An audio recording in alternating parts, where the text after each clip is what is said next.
I don't think hell exists. I happen to believe in life after death, but I don't think it's got a thing to do with reward and punishment. Religion is always in the control business. And that's something people don't really understand. It's in the guilt-producing control business.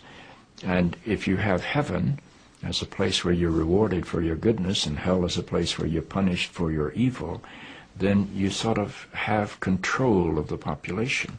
And so they create this fiery place, which has quite literally scared the hell out of a lot of people throughout Christian history. Mm-hmm. And it's part of a control tactic. But wait a minute, you're saying that hell, the idea of a place under the earth or somewhere where you're tormented for an eternity, is actually an invention of the church? I think the church fired its furnaces hotter than anybody else.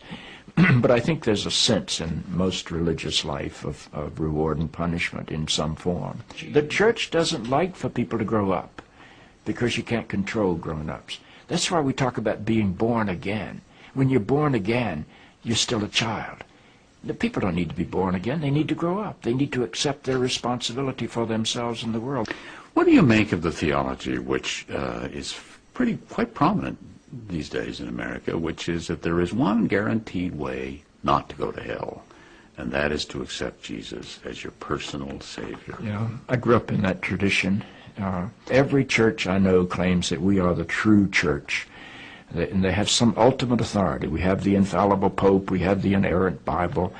The idea that the truth of God can be bound in any human system, by any human creed, by any human book, is almost beyond imagination for me.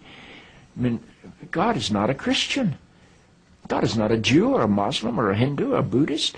All of those are human systems which human beings have created to try to help us walk into the mystery of God. I honor my tradition. I walk through my tradition. But I don't believe my tradition defines God. I think it only points me to God. You and I are emerging people, not fallen people. Our problem is not that we are born in sin.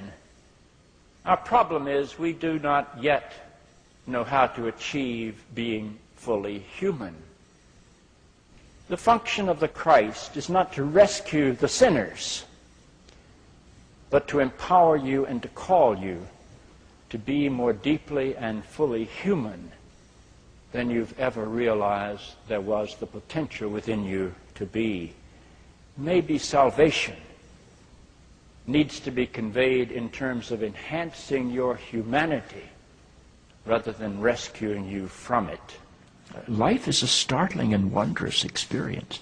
And eventually, I think we're going to discover that God is unfolding through the life of our consciousness and our self-consciousness, and is not a parent figure up in the sky. But I believe because I'm related to something that is not bound by time and space, that I will share in whatever God's eternity is.